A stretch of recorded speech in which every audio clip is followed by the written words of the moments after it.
ನಟ ಶಿವರಾಜ್ ಕುಮಾರ್ ಮನೆಯಲ್ಲಿ ಐಟಿ ದಾಳಿ ಮುಂದುವರೆದಿರುವಂತಹ ಈ ಸಂದರ್ಭದಲ್ಲಿ ಮಹಿಳಾ ಅಧಿಕಾರಿಗಳು ಈಗ ಮನೆಗೆ ಆಗಮಿಸಿದ್ದಾರೆ. ಕಾರ್ನಲ್ಲಿ ಇಬ್ಬರು ಮಹಿಳಾ ಅಧಿಕಾರಿಗಳು ಮನೆಗೆ ಬಂದಿದ್ದಾರೆ ಎನ್ನುವಂತ ಮಾಹಿತಿ ಸಿಗ್ತಾ ಇದೆ. ಬಹುಶಃ ಗೀತಾ ಶಿವರಾಜ್ ಕುಮಾರ್ ಅವರ ವಿಚಾರಣೆಗೆ ಮಹಿಳಾ ಅಧಿಕಾರಿಗಳನ್ನ ಕರೆಸಿಕೊಳ್ಳಲಾಗಿದೆ ಅನ್ನುವಂಥದ್ದು ಈಗ ಸಿಗ್ತಿರುವಂತಹ ಮಾಹಿತಿ. ಮಹಿಳಾ ಅಧಿಕಾರಿಗಳು ಗೀತಾ ಶಿವರಾಜ್ ಕುಮಾರ್ ಅವರಿಗೆ ಪ್ರಶ್ನೆಗಳನ್ನ ಕೇಳ್ತಾರೆ. ಚಿನ್ನಾಭರಣ ಕುರಿತು ಗೀತಾ ಶಿವರಾಜ್ ಕುಮಾರ್ರನ್ನ ವಿಚಾರಣೆಗೆ ಒಳಪಡಿಸಲಾಗುತ್ತೆ ಅಂತ ಈಗ ಹೇಳಲಾಗ್ತಾ ಇದೆ. ಶಿವರಾಜ್ ಕುಮಾರ್ ಅವರ ಮನೆಯಲ್ಲಿ ಸಿಕ್ಕಿರುವಂತಹ ಅಪಾರ ಪ್ರಮಾಣದ ಚಿನ್ನಾಭರಣಕ್ಕೆ ಸಂಬಂಧಪಟ್ಟ ಹಾಗೆ ಅಧಿಕಾರಿಗಳು ಮಾಹಿತಿಯನ್ನು ಪಡೆಯೋಕೆ ಗೀತಾ ಶಿವರಾಜ್ ಕುಮಾರ್ ಅವರ ಬಳಿ ಇವತ್ತು ಪ್ರಶ್ನೆಗಳಿಗೆ ಉತ್ತರಗಳನ್ನು ಪಡೆದುಕೊಳ್ತಾರೆ ಅನ್ನುವಂಥ ಮಾಹಿತಿ ಸಿಗ್ತಾ ಇದೆ. ಇದೇ ಕಾರಣಕ್ಕಾಗಿ ಇಬ್ಬರು ಅಧಿಕಾರಿಗಳನ್ನ ಕರೆಸಿಕೊಳ್ಳಲಾಗಿದೆ. ಮಹಿಳಾ ಅಧಿಕಾರಿಗಳನ್ನ ಕಾರ್ನಲ್ಲಿ ಬಂದಿದ್ದಾರೆ ಇಬ್ಬರು ಮಹಿಳಾ ಅಧಿಕಾರಿಗಳು. ಈಗ ಶಿವರಾಜ್ ಕುಮಾರ್ ಅವರ ನಿವಾಸಕ್ಕೆ ತೆರಳಿದ್ದಾರೆ ಒಳಗಡೆ ಅನ್ನುವಂಥದ್ದು ಸಿಗ್ತಾ ಇರುವಂತಹ ಮಾಹಿತಿ. ಗೀತಾ ಶಿವರಾಜ್ ಕುಮಾರ್ ಅವರನ್ನ ವಿಚಾರಣೆಗೆ ಒಳಪಡಿಸೋಕೆ ಇರೋದ್ರಿಂದಾಗಿ ಇಬ್ಬರು ಮಹಿಳಾ ಅಧಿಕಾರಿಗಳನ್ನ ಕರೆಸಿಕೊಂಡಿದ್ದಾರೆ ಐಟಿ ಅಧಿಕಾರಿಗಳು ಅನ್ನುವಂಥದ್ದು ಈಗ ಸಿಗ್ತಿರುವಂತಹ ಮಾಹಿತಿ. ಶಿವರಾಜ್ ಕುಮಾರ್ ಅವರ ನಿವಾಸಕ್ಕೆ ನಿನ್ನೆಯೇ ಚಿನ್ನಾಭರಣಗಳನ್ನು ವ್ಯಾಲ್ಯೂಯೇಟ್ ಮಾಡೋರನ್ನ ಕರೆಸಿಕೊಳ್ಳಲಾಗಿತ್ತು. ಈಗ ಇಬ್ಬರು ಮಹಿಳಾ ಅಧಿಕಾರಿಗಳು ಕೂಡ ಹೋಗ್ತಾ ಇದ್ದಾರೆ.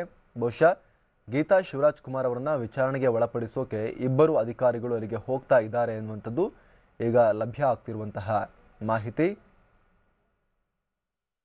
ಮತ್ತಷ್ಟು ಮಾಹಿತಿಯೊಂದಿಗೆ ನಮ್ಮ ಪ್ರತಿನಿಧಿ ಗೌತಮ್ ಈಗ ಶಿವರಾಜ್ ಕುಮಾರ್ ನಿವಾಸದ ಬಳಿಯಿಂದ ಲೈವ್ ಇದ್ದಾರೆ. ಗೌತಮ್, ಇಬ್ಬರು ಮಹಿಳಾ ಅಧಿಕಾರಿಗಳು ಎಂಟ್ರಿ ಆಗಿದ್ದಾರೆ ಶಿವಣ್ಣ ಮನೆಗೆ. ಗೀತಾ ಶಿವರಾಜ್ ಕುಮಾರ್ ಅವರನ್ನ ವಿಚಾರಣೆಗೆ ಒಳಪಡಿಸಲಾಗುತ್ತೆ ಅಂತ ಹೇಳಲಾಗ್ತಾ ಇದೆ. ನಿನ್ನೆಯಲ್ಲಿ ಚಿನ್ನಾಭರಣಗಳನ್ನ ವ್ಯಾಲ್ಯೂಯೇಟ್ ಮಾಡುವಂಥವ್ರು ಹೋಗಿದ್ರು, ತೂಕ ಹಾಕಿ ಅದರ ವ್ಯಾಲ್ಯೂಯೇಷನ್ ಹೇಳುವಂಥವ್ರು ಹೋಗಿದ್ರು. ಇವತ್ತು ಮಹಿಳಾ ಅಧಿಕಾರಿಗಳು ಹೋಗ್ತಾ ಇದ್ದಾರೆ. ಬಹುಶಃ ಇಲ್ಲಿ ಅಲ್ಲಿ ಸಿಕ್ಕಿರುವಂಥ ಚಿನ್ನಾಭರಣಗಳಿಗೆ ಸಂಬಂಧಪಟ್ಟ ಹಾಗೆ ಉತ್ತರಗಳನ್ನು ಪಡೆಯೋಕೆ ಗೀತಾ ಶಿವರಾಜ್ ಕುಮಾರ್ ಅವ್ರನ್ನ ವಿಚಾರಣೆಗೆ ಒಳಪಡಿಸ್ತಾರೆ ಹೇಗೆ ಅಂತ? ಹೌದು ಅಮರ್ ಪ್ರಸಾದ್, ನಿನ್ನೆ ಏನು ಶಿವರಾಜ್ ಕುಮಾರ್ ಅವರ ಮನೆ ಮೇಲೆ ಐಟಿ ದಾಳಿ ನಡೆಯಿತು, ಆ ಸಂಬಂಧಪಟ್ಟಂತೆ ಇದೀಗ ಮಹಿಳಾ ಅಧಿಕಾರಿಗಳು ಕೂಡ ಈ ಶಿವರಾಜ್ ಕುಮಾರ್ ಅವರ ಮನೆ ಮೇಲೆ ಐಟಿ ದಾಳಿ ಪ್ರಕರಣದಲ್ಲಿ ಕೂಡ ಭಾಗಿಯಾಗಿದ್ರು. ಆ ವೇಳೆ ಕೂಡ ಇಬ್ಬರು ಮಹಿಳಾ ಅಧಿಕಾರಿಗಳು ಈ ಗೀತಾ ಶಿವರಾಜ್ ಕುಮಾರ್ ಅವರ ವಿಚಾರಣೆಯನ್ನು ಕೂಡ ಮಾಡುವಂತ ಕೆಲಸವನ್ನು ಕೂಡ ಮಾಡಿದ್ರು. ನಿನ್ನೆ ವಿಚಾರಣೆ ಸಂದರ್ಭದಲ್ಲಿ ಗೀತಾ ಶಿವರಾಜ್ ಕುಮಾರ್ ಅವರ ಬಳಿ ಇರುವಂತಹ ಚಿನ್ನಾಭರಣಗಳು ಸೇರಿದಂತೆ ಕೆಲವೊಂದಿಷ್ಟು ಬೆಲೆ ಬಾಳುವಂತಹ ಆಭರಣಗಳ ಕುರಿತಾಗಿರುವಂತಹ ಮಾಹಿತಿಯನ್ನು ಕೇಳಿದ್ರು. ಜೊತೆಗೆ ಏನು ವ್ಯಾಲ್ಯೂಯೇಟ್ ಮಾಡುವಂತಹ ಚಿನ್ನಾಭರಣ ಮತ್ತು ವಜ್ರಾಭರಣಗಳನ್ನೆಲ್ಲವೂ ಕೂಡ ವ್ಯಾಲ್ಯೂಯೇಟ್ ಮಾಡುವಂತಹ ಕೆಲವೊಂದಿಷ್ಟು ಅಧಿಕಾರಿಗಳು ಕೂಡ ಬಂದಿದ್ರು. ಅವರು ವ್ಯಾಲ್ಯೂಯೇಟ್ ಮಾಡಿ ಅದರ ಮೌಲ್ಯವನ್ನು ಕೂಡ ಅಲ್ಲಿ ನಿರ್ಧಾರವನ್ನು ಕೂಡ ಮಾಡಿದ್ರು. ಇದಕ್ಕೆ ಸಂಬಂಧಪಟ್ಟಂತೆ ನಿನ್ನೆ ವಿಚಾರಣೆ ಮುಗಿಸಿ ಹೊರಟಂತಹ ಮಹಿಳಾ ಅಧಿಕಾರಿಗಳು ಇದೀಗ ಮತ್ತೆ ಇವತ್ತು ಕೂಡ ಆಗಮಿಸಿರುವಂತದ್ದು. ಇವತ್ತು ಕೂಡ ಗೀತಾ ಶಿವರಾಜ್ ಕುಮಾರ್ ಅವರ ವಿಚಾರಣೆ ಕೂಡ ಮುಂದುವರಿಯುವಂತಹ ಸಾಧ್ಯತೆ ಇದೆ. ಮುಖ್ಯವಾಗಿ ಗೀತಾ ಶಿವರಾಜ್ ಕುಮಾರ್ ಅವರು ಏನು ನಿನ್ನೆ ಒಂದು ಚಿನ್ನಾಭರಣಗಳ ಕುರಿತು ಒಂದು ಮಾಹಿತಿಯನ್ನು ಕೂಡ ನೀಡಿದ್ರು. ಅದಕ್ಕೆ ಸಂಬಂಧಪಟ್ಟಂತಹ ವಿವರಣೆಯನ್ನು ಕೂಡ ನೀಡಬೇಕು. ಅಂದ್ರೆ ಮುಖ್ಯವಾಗಿ ಐಟಿ ಅವರು ರೇಡ್ ಮಾಡಿದ ಸಂದರ್ಭದಲ್ಲಿ ಏನು ಮಹಿಳೆಯರದು ಮದುವೆ ಆದಂತಹ ಮಹಿಳೆಯರಿಗೆ ಸುಮಾರು 500 ಗ್ರಾಂ ಚಿನ್ನಾಭರಣಗಳು ಕುರಿತು ಎಕ್ಸಂಪ್ಷನ್ ಅನ್ನು ನೀಡುತ್ತೆ. ಅಂದ್ರೆ ಮದುವೆಯಾಗದ ಮಹಿಳೆಗೆ ಸುಮಾರು 350 ಗ್ರಾಂ ಚಿನ್ನಾಭರಣಗಳನ್ನ ಎಕ್ಸಂಪ್ಷನ್ ನೀಡುತ್ತೆ. ಅಂದ್ರೆ ಅದು ಬಿಟ್ಟು ಬೇರೆ ಹೆಚ್ಚಿನ ಪ್ರಮಾಣದಲ್ಲಿ ಅವರು ಚಿನ್ನಾಭರಣಗಳನ್ನ ಹೊಂದಿದ್ರೆ ಅದಕ್ಕೆ ಪೂರಕವಾಗಿರುವಂತಹ ದಾಖಲೆಗಳನ್ನ ನೀಡಬೇಕು. ಅಂದ್ರೆ ಹೆಚ್ಚಿನ ಪ್ರಮಾಣದಲ್ಲಿ ಅವ್ರೇನಾದ್ರೂ ಚಿನ್ನಾಭರಣಗಳನ್ನು ಹೊಂದಿದ್ರೆ ಅದಕ್ಕೆ ಪೂರಕವಾಗಿರುವಂತಹ ಬಿಲ್ ಏನಾದರೂ ಅದೇನಾದ್ರೂ ಕೂಡ ಅವರು ಐಟಿ ಅಧಿಕಾರಿಗಳಿಗೆ ಪೂರೈಸುವಂತ ಕೆಲಸವನ್ನ ಮಾಡಬೇಕು. ಐಟಿ ಅಧಿಕಾರಿಗಳು ಆ ಬಿಲ್ ಅನ್ನ ಪಡೆದ ನಂತರದಲ್ಲಿ ಆ ಬಿಲ್ಗೆ ಸಂಬಂಧಪಟ್ಟಂತ ಆದಾಯದ ಮೂಲವನ್ನ ಕೇಳ್ತಾರೆ. ಆ ಆದಾಯದ ಮೂಲಕ್ಕೆ ಸಂಬಂಧಪಟ್ಟಂತ ಕೆಲವೊಂದು ಮಾಹಿತಿಯನ್ನ ಕೂಡ ಅಧಿಕಾರಿಗಳಿಗೆ ಅವರು ಕೂಡ ನೀಡಬೇಕಾಗುತ್ತೆ. ಹಾಗಾಗಿ ಅದಕ್ಕೆ ಸಂಬಂಧಪಟ್ಟಂತಹ ಮೂಲಗಳ ಮಾಹಿತಿಯನ್ನ, ಆದಾಯದ ಮೂಲಗಳ ಮಾಹಿತಿಯನ್ನ ಇಂದು ಕೇಳುವಂತ ಸಾಧ್ಯತೆ ಇದೆ. ಹಾಗಾಗಿ ಮಹಿಳಾ ಅಧಿಕಾರಿಗಳು ಕೂಡ ಗೀತಾ ಶಿವರಾಜ್ ಕುಮಾರ್ ಅವರನ್ನ ಕೂಡ ವಿಚಾರಣೆ ಮಾಡುವಂತ ಸಾಧ್ಯತೆ ಇದೆ. ಹೀಗಾಗಿ ಇಬ್ಬರು ಮಹಿಳಾ ಅಧಿಕಾರಿಗಳು ಗೀತಾ ಶಿವರಾಜ್ ಕುಮಾರ್ ಅವರ ಮನೆಯಲ್ಲಿ ಕೂಡ ಇದೀಗ ಬಂದಿರುವಂತದ್ದು.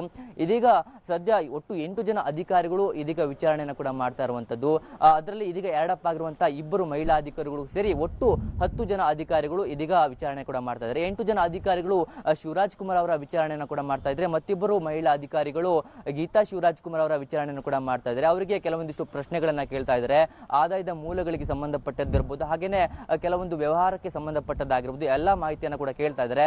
ಇದಕ್ಕೆಲ್ಲ ಇವರೆಲ್ಲ ಯಾವ ರೀತಿಯಾಗಿರುವಂತಹ ಉತ್ತರವನ್ನ ನೀಡ್ತಾರಾ, ನಿಜವಾಗಿ ಕೂಡ ಇವರು ಆದಾಯವನ್ನ ವಂಚಿಸಿದ್ದಾರಾ ಅಥವಾ ಆದಾಯವನ್ನ ಪಾವತಿಸಿದಾರಾ ಎನ್ನುವುದು ಕೂಡ ಮುಂದಷ್ಟು ತಿಳಿಯಬೇಕಿದೆ. ಅಮರ್ ಪ್ರಸಾದ್. ಥ್ಯಾಂಕ್ ಯು ಗೌತಮ್ ತಮ್ಮ ಮಾಹಿತಿಗಾಗಿ. ಇದು ನಾಗವಾರದ ಮನೆಯ ದೃಶ್ಯಗಳನ್ನು ನಾವು ಗಮನಿಸ್ತಾ ಇದ್ದೀವಿ. ಶಿವರಾಜ್ ಕುಮಾರ್ ಅವರ ಮನೆಗೆ ಇಬ್ಬರು ಅಧಿಕಾರಿಗಳು, ಮಹಿಳಾ ಅಧಿಕಾರಿಗಳು ಇವತ್ತು ಆಗಮಿಸಿದ್ದಾರೆ.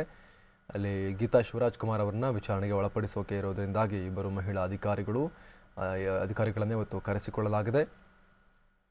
ಶಿವರಾಜ್ ಕುಮಾರ್ ಅವರ ಮನೆಯಲ್ಲಿ ನಿನ್ನೆ ಸಿಕ್ಕಂತಹ ತುಂಬ ದೊಡ್ಡ ಪ್ರಮಾಣದ ಚಿನ್ನಾಭರಣಗಳನ್ನು ಏನು ವ್ಯಾಲ್ಯೂಯೇಷನ್ ಮಾಡೋಕ್ಕೆ ವ್ಯಾಲ್ಯೂಯೇಟರ್ಗಳನ್ನು ಕರೆಸಲಾಗಿತ್ತು. ಇವತ್ತು ಅಲ್ಲಿ ಅದಕ್ಕೆ ಸಂಬಂಧಪಟ್ಟ ಹಾಗೆ ಉತ್ತರಗಳನ್ನು ಪಡೆದುಕೊಳ್ಳೋಕೆ ಮಹಿಳಾ ಅಧಿಕಾರಿಗಳನ್ನು ಕರೆಸ್ಕೊಂಡಿದ್ದಾರೆ ಅನ್ನುವಂಥ ಮಾಹಿತಿ ಈಗ ಸಿಗ್ತಾ ಇದೆ.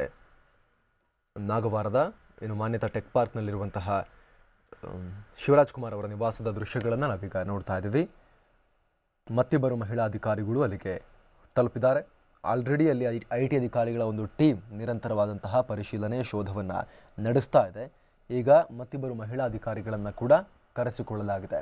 ಯಾಕಂದರೆ ಮನೆಯಲ್ಲಿರುವಂತಹ ಫಿಮೇಲ್ ಮೆಂಬರ್ಸನ್ನು ವಿಚಾರಣೆ ಮಾಡಬೇಕು ಅಂತ ಹೇಳಿದ್ರೆ ಪುರುಷ IT ಅಧಿಕಾರಿಗಳು ಮುಂದಾಗೋದಿಲ್ಲ. ಸಾಮಾನ್ಯವಾಗಿ ಅಂತ ಸುದೀರ್ಘ ವಿಚಾರಣೆ ಇದ್ದರೆ ಮಹಿಳಾ ಅಧಿಕಾರಿಗಳನ್ನೇ ಕರೆಸ್ಕೊಂಡು ವಿಚಾರಣೆಗೆ ಒಳಪಡಿಸ್ತಾರೆ. ಯಾವುದೇ ಅನ್ಕಂಫರ್ಟಬಲ್ ಫೀಲ್ ಆಗೋಕ್ಕೆ ಯಾವುದೇ ರೀತಿಯಲ್ಲಿ ಅವಕಾಶವನ್ನು ಅಧಿಕಾರಿಗಳು ಮಾಡೋದಿಲ್ಲ. ನಾವು ನೋಡ್ತಾ ಇದ್ದೀವಿ, ಇಬ್ಬರು ಮಹಿಳಾ ಅಧಿಕಾರಿಗಳು ಶಿವಣ್ಣ ಮನೆಗೆ ತಲುಪಿರುವಂತಹ ಸಂದರ್ಭದ ದೃಶ್ಯಗಳನ್ನು ನಾವಿಲ್ಲಿ ನೋಡ್ತಾ ಇದ್ದೀವಿ. ಶಿವಣ್ಣ ಮನೆಯಲ್ಲೂ ಕೂಡ ನಿನ್ನೆ ಬೆಳಗ್ಗೆ 6 ಗಂಟೆಯಿಂದಲೂ ಮ್ಯಾರಥಾನ್ IT ರೇಡ್ ಮುಂದುವರೆದಿದೆ. ನಿರಂತರ IT ರೇಡ್ ಮುಂದುವರೆದಿದೆ. ಸ್ಯಾಂಡಲ್ವುಡ್ಗೆ, ಇಡೀ ಸ್ಯಾಂಡಲ್ವುಡ್ಗೆ ಬೆಚ್ಚಿ ಬಿದ್ದಿರುವಂಥ ಘಟನೆ ಇದು.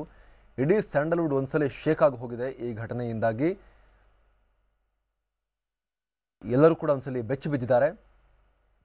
ಶಿವಣ್ಣ, ಸುದೀಪ್, ಯಶ್, ಪುನೀತ್ ರಾಜ್ಕುಮಾರ್, ಈ ರೀತಿ ದಿಗ್ಗಜ ನಟರು, ರಾಕ್ಲೈನ್, ವಿಜಯ್ ಕಿರ್ಗಂದೂರ್, CR ಮನೋಹರ್, ಜಯಣ್ಣರಂತಹ ದೊಡ್ಡ ದೊಡ್ಡ ಪ್ರೊಡ್ಯೂಸರ್ಗಳ ಮೇಲೆ IT ಮುಗಿಬಿದ್ದು ದಾಳಿ ನಡೆಸ್ತಾ ಇರುವಂಥದ್ದು.